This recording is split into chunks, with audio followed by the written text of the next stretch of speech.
Hey, it's Mack with PriceActionTradingSystem.com, and it's Wednesday. It is January the 13th. This will be our chart lesson for the day, and it was a really interesting day, a really strong sell-off.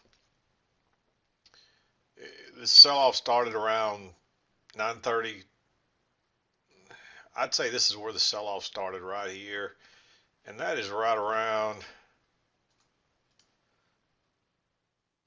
closer to 10:30. And this thing was straight down. It just fell through a lot of important levels. It went right through the 1900 level. And once we hit about 1880 or so, it kind of went flat from there. But that's a really strong sell off. Prior to that sell off, we really had a range day. And it was only, you know, maybe 10 or 12 points here. And so once we broke through that, you look for the measured move, which we found it here, but it eventually went right on through that and it never checked up. Once you start falling like this, if you got a trend line, you pretty much just need to sell every time it comes back to that trend line. Once you get a break and a new low, you got to be a little more careful then. However, if you get a good trap or something to the long side, even though you've got a break after a sell like this, because it can keep going. You just never know where it's going to stop, but you got to be careful at some point because it will bounce like it did here and rally. And even though that doesn't look like much, that is,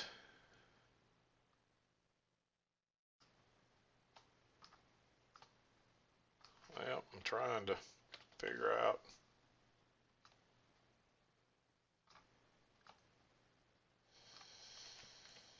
I guess I'm going to have to back out a little more first.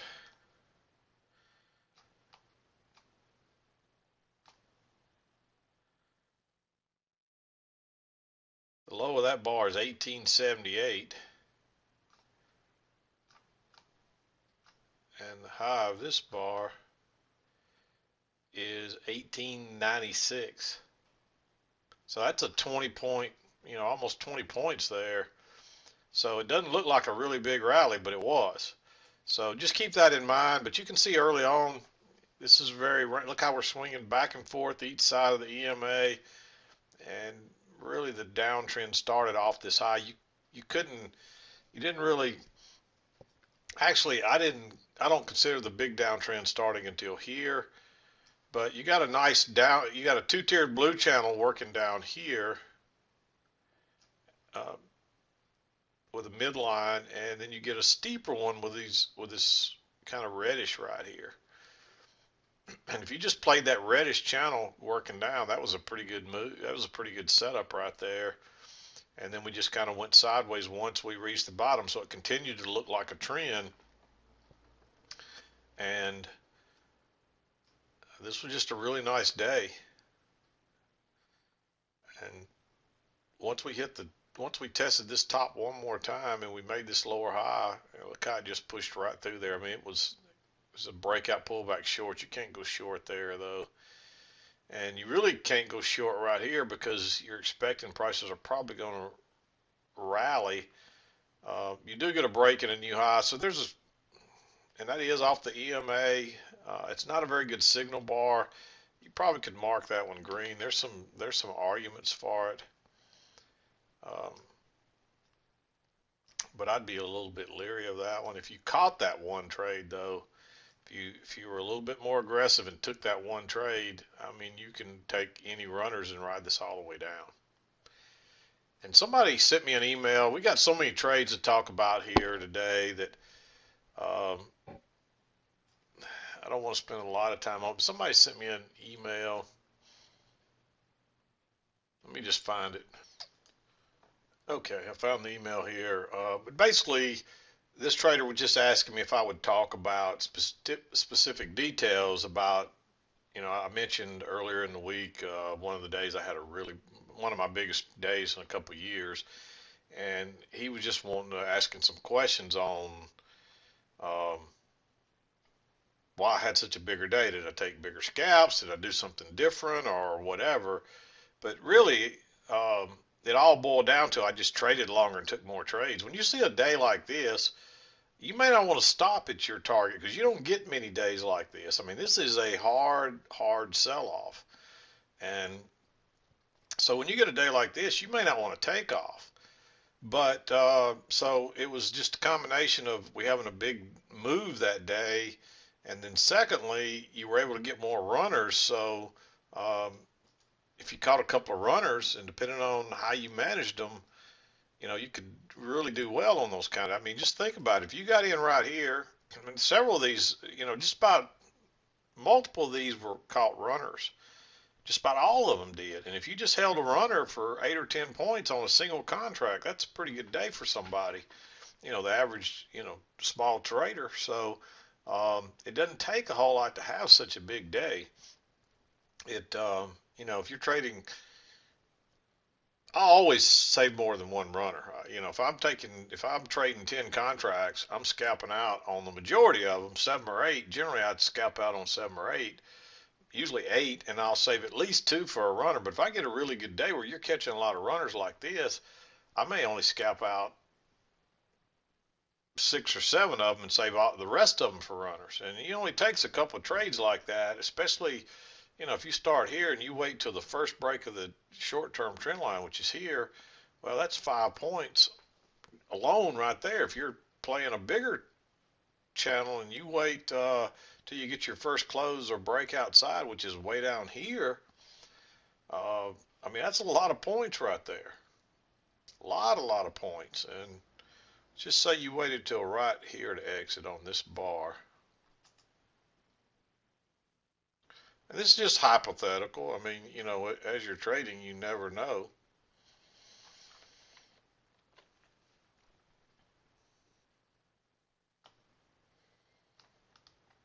Well, I can't get this thing to, tired of messing with it. Let's just look at it like this. If you exit just above the high of that bar, that would be, just call it 18.99, and you got in up here. That's 30 points. And let's say you got in right here. That's 21 points. If you got in right here, that's 13 or 14 points. So it doesn't take much, it doesn't take but a couple of good runners to really make some money. So I hope that's clear. I mean, it wasn't that I'm changing my strategy or doing anything really different. It's just taking more trades and letting some of your runners go a little bit. So I hope that answers that question. Because some of his questions were, did you take larger scalps? No. I still always scalp out at 4 ticks. Did you make most of your gains from runners? Yes, that and more trades. If you use runners, did you use only one or want more than one? That pretty much answered that. Did you measure move legs? Of course, I showed you some of those measured moves that day, I believe. So did you hold on to your trade runners until they reached the opposite side of the large trading channel or exited shorts at the generally on a big day like this, if you got a big trend, I'll wait till the first break of that channel, which would be right here. You might have exited here or here, but I usually wait for a bar that closes outside like here and then exit if it breaks above that. So if we start really rallying with a big bar, I might just exit. But notice all these. This is the first one that you got to close outside. So a break above that bar, you probably want to exit. And you're still probably going to get your low, but you never know how far some of these rallies will go before you turn back down, and you don't want to give your money back. At least that's my take on it. I'm pretty good at finding the entries and reading the price action and knowing where to enter. And so I'd rather exit with 5 points, and this is just an example. This is nothing specific that I'm doing, but just to give you an example, I'd rather exit at 5 points and re-enter on another trade than to try to go for 7 or 8 points and then it rally and have to watch my 5 points go all the way, just evaporate.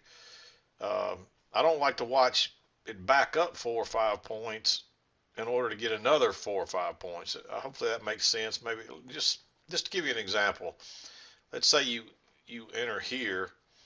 If I entered here, I'd rather exit here and look for another entry over here than to let it back all the way up and take all that money back, and then to get some extra points here. If you knew for sure it was going to do this, I'd say, yeah, hang on, but you don't know that. Too many times, you think it's going to go lower and it goes higher here, and this is not a real big rally. Sometimes it might rally all the way back up to here before it goes lower, and sometimes it doesn't even go lower.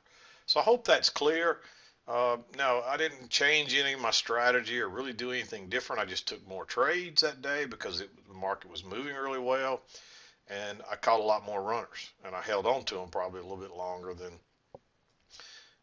Just as an example, in a trading range like this, if I get in one of these trades and I've caught a runner, I'm going to exit. I'm going to have my buy stop a couple of ticks in front of this ready to exit automatically, because I know most times it's going to bounce. Now, occasionally it will do just like this, go through, and you say, oh, I should have hung on. But even here, I'd rather exit here and look for another entry, because you get a chance to enter not far from there, and you never have to give that money back. Hopefully that's clear what I'm doing there. And one of the reasons I don't talk, everything we do as far as entering is written in stone. And exiting your scalp, that's written in stone. I do not talk a lot about how to manage your runners, simply because that's more of a personal thing. You want to do what's comfortable for you. Some people don't like to re-enter. They get a good trade, they want to hang on to it, and they're willing to let it, pull back some on them. And if you're more comfortable with that, that's the way you need to handle your runners. But I'm not. I'm more comfortable exiting, knowing I've got 4 or 5 points or 6 points or even 3 points, versus watching it back all the way up to I've got nothing and then go lower or go higher, or whichever way the market's going. So I'm more comfortable re-entering, exiting and re-entering quickly, where some people are not as good at catching the entries, so they want to, when they do catch one that runs well, they want to go get as much as they can out of it. So whichever way you feel more comfortable, you're apt to have more success, and so that's the way you should handle that. Now, as far as how we enter and exit on the scalp, that's all written in stone. Don't monkey with that. We've got that down to a science, so don't monkey with that. But the exit on the runners, if you like to swing trade and hold on to trades longer, use your runners for that, but go ahead and scalp out on the main thing, because all of these trades are designed to get exactly 4 ticks and nothing more.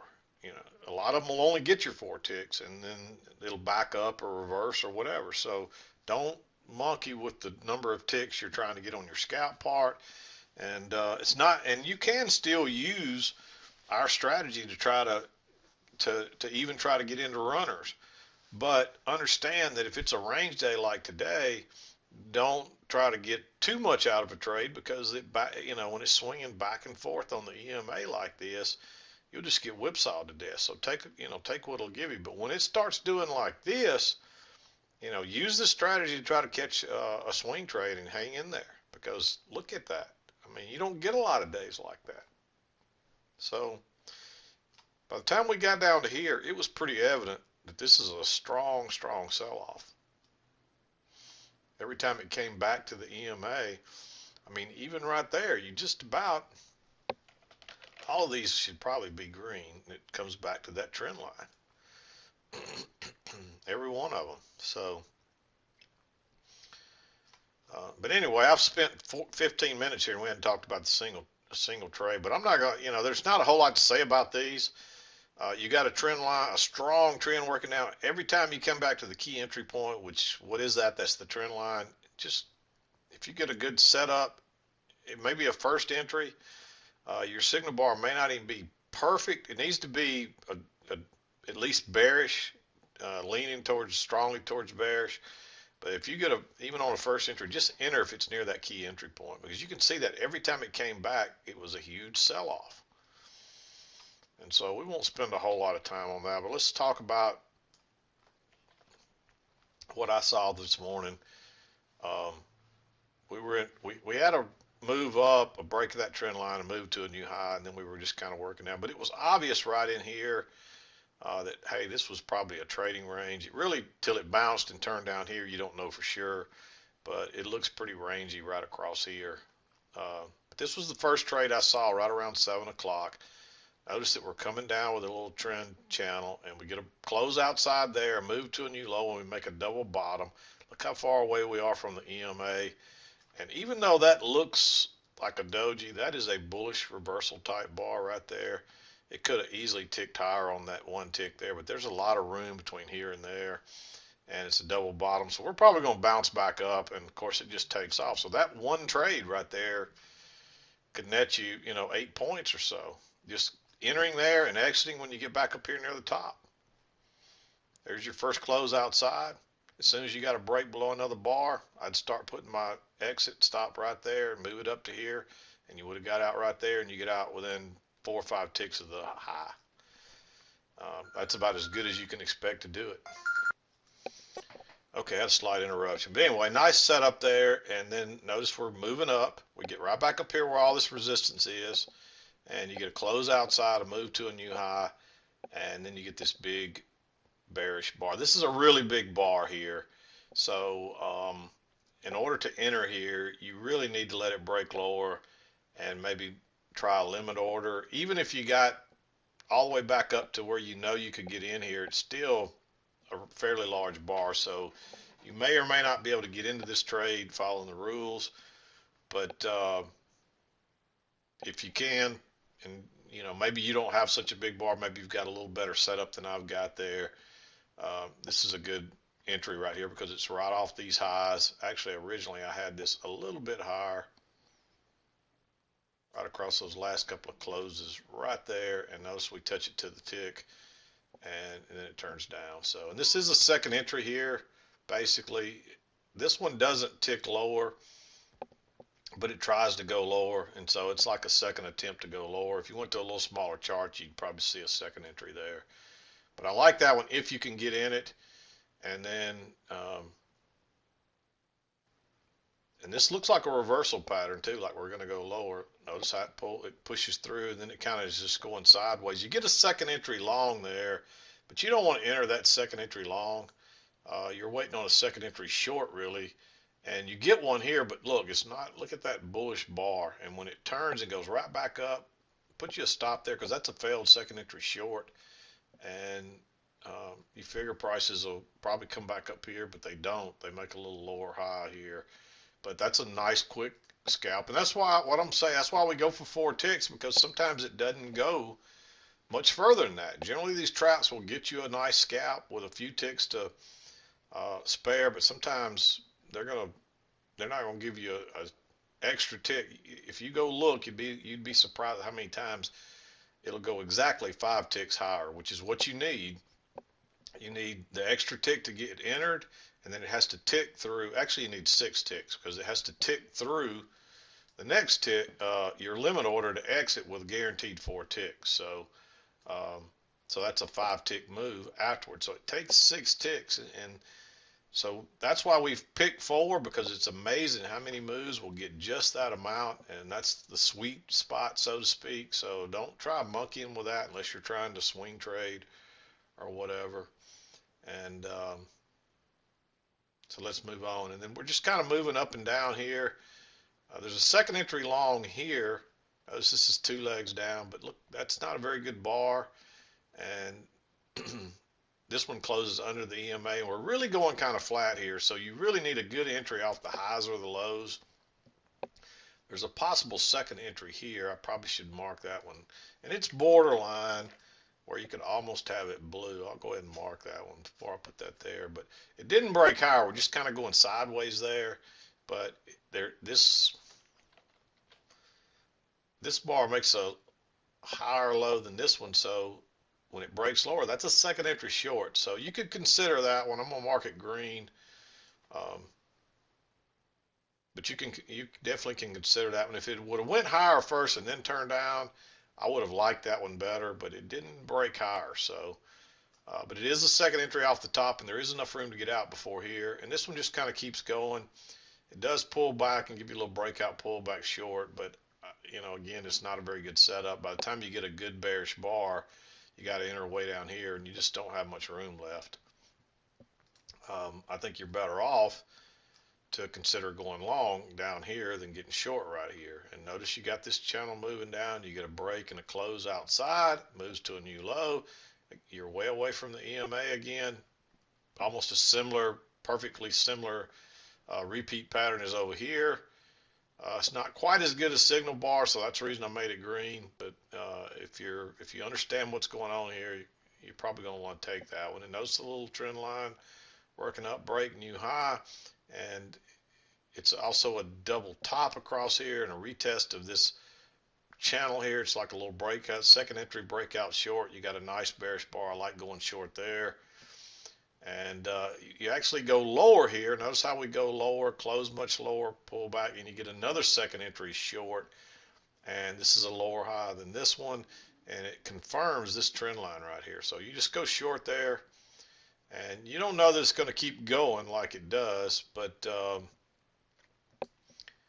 it keeps pushing lower, and then it comes back again to this trend line right here, and once it's going lower, you measure this right here, and you look for a measured move down. I actually moved this up some. By this time, I had it right there, and you measure that. And if you measured it from where I originally had it from, you probably would have had a perfect measured move down because we went a couple of ticks more. But I measured it from, because I like to get out a little bit early, really, because I usually just put if I'm short, I'll just have a buy stop down here to exit everything when it reaches that level. So I'd like measuring it from the shorter point than the longer point, just to make sure I got plenty of room to get out, just in case. And then you got another one working up here. I don't have the little trend line, but you get a close outside, attempt to go higher. It actually breaks higher. It makes a little double top and then turns down and goes out the other side.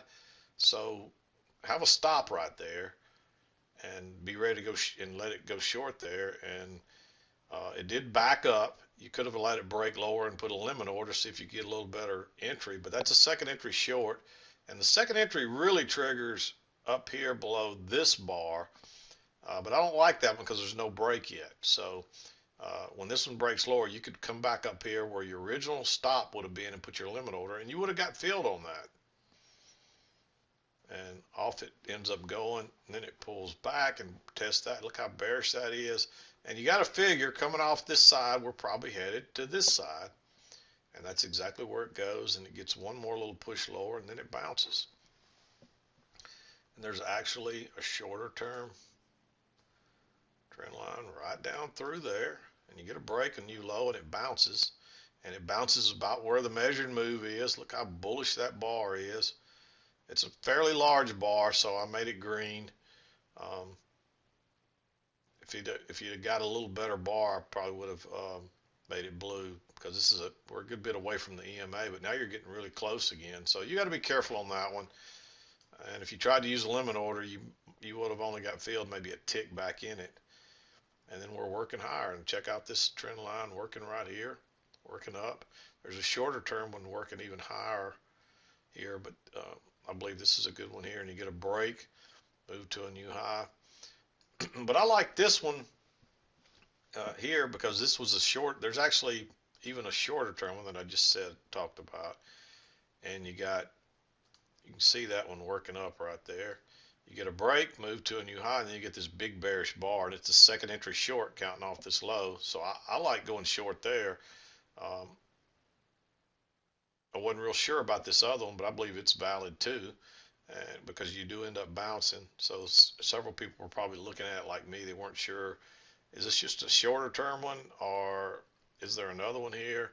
Doesn't really matter. This one runs back up to the upper trend line, and it holds again. Even though we've had a break and a new low, it holds again, and you've got your reason to go short, and you just take that one. And I'd look to exit right here again, and look where it bounces. And then you're working higher. You get a second entry long right here, but it's real questionable if that's a close or not right there. you definitely get a close outside here and a move to a new high, and then it turns down. But you also get that little break higher than this bar right here, and it turns down. So I like going short there on another second entry coming off the midline and a good bit away from the EMA. It turns out to be a good trade. And then look what happens. You get, even though this bar went a little bit lower, this is still 2 legs back and a lower high, but there's also some other reasons to like entering here.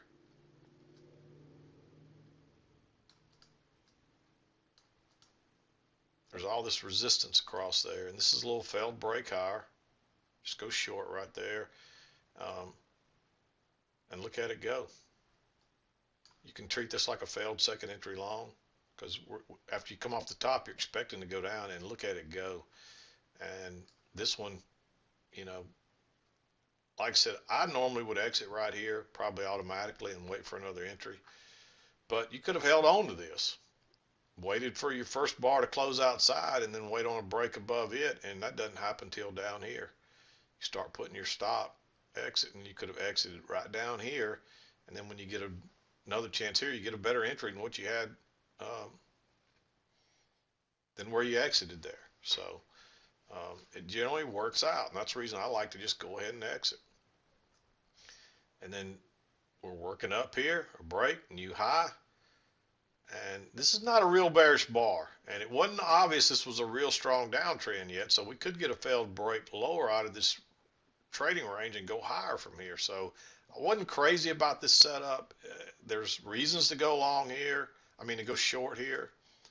Notice the resistance across there as well, and it's like a little failed break higher, so you got that going for you, and the market's more bearish than bullish, so you got a downward bias right now, so that's another reason to like it. And it's a second entry short.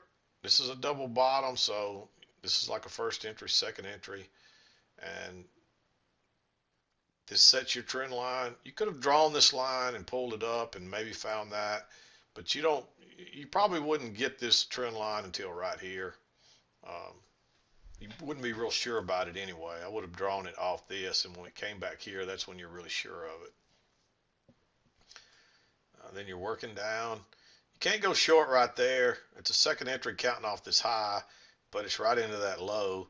But when you get the failed second entry short and that big bearish bar, that's like notice this, that's one leg up, pull back, second leg up. On a real smaller level, there's a second entry short there. So I like that one, figuring that, hey, especially there's also some congestion there, and it's a little failed break higher, especially since we haven't got to the other side here. You would expect that before we really bounce, we're going to get down here, and it just keeps going. It never gets down here before it comes back, but now you confirm this channel for sure, and that's a second entry short. It's not the most bearish bar, but like I said earlier, once you're really selling off strongly like this, and you get lots of little bars that just keep going lower and lower, you just about have to sell every pullback to the EMA and the trend line, and when they're combined, that makes it even stronger. And so I really like that setup. There's a second entry short right there and a little breakout pullback short, but there's not much room there, so I'm not crazy about it. But right here, you get a failed second entry long, and then it tries to go higher again and kind of gives you a little triple top. So when you get that big bearish bar, and that is coming off the key entry point, the main one. So I like going short right there a little better. It's real close to being a green, being green. It's a little aggressive, but by now you should recognize this is a very strong trend line. And every time you come off that key entry point, you get a big move, and there it goes. And then it comes back to it again. This is just a first entry, but look at that bearish bar right off the EMA, right off the trend line at key entry point. Go short there. Boom, another big move. And then it comes back, gives you another one here. It's a breakout pullback short for this little congestion area. It's a second entry short counting off the high. Quick, easy scalp. It comes back again. And now you get a second entry short counting off this low, a failed second entry long counting off that swing high there. Right off the key entry point again, go short, and good for a scalp, but it bounces this time. I don't like that one. a little trend line working up there, and that's your first close outside, and so you got to be careful that it might push higher before it goes lower. This is your first break of this trend line, so um, there's actually a failed second entry long here too, so you really could enter there. I didn't like that signal bar. It's relatively bearish, but it's only a couple of ticks in it, so it's a real small risk of entering there. But also notice what's happened here. You've got a break in a new low. You're apt to test that low and maybe even make another leg down, but you got to be careful right there. So I wasn't crazy about that one, but there's reasons to be aggressive. But when it comes up and makes a double top there, now you've really come up and tested that resistance across there multiple times. Then I'm okay entering. And this is like a little breakout pullback short for this. There's just a little range type area across there. You can see that. That's like a little breakout pullback short. And off to the races it goes again. Then it pulls back and gives you another second entry short. It's still, we haven't had a single bar really. We maybe had one close right there above, but the EMA is just like a trend line, and we can't get anything that closes above it. So I still like entering here. It's a lot more aggressive because you've got your break and a clear low now. But generally, you're going to get another attempt similar to your biggest leg, and so you figure you will at least test that low. And it does make a new low. It doesn't make a full measured leg like this one. You can see that.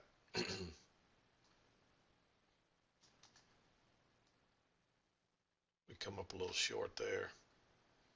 But that gets you pretty much, that's really the last trade, gets you into the 2 o'clock hour, and then there's not anything after that. So it bounces here.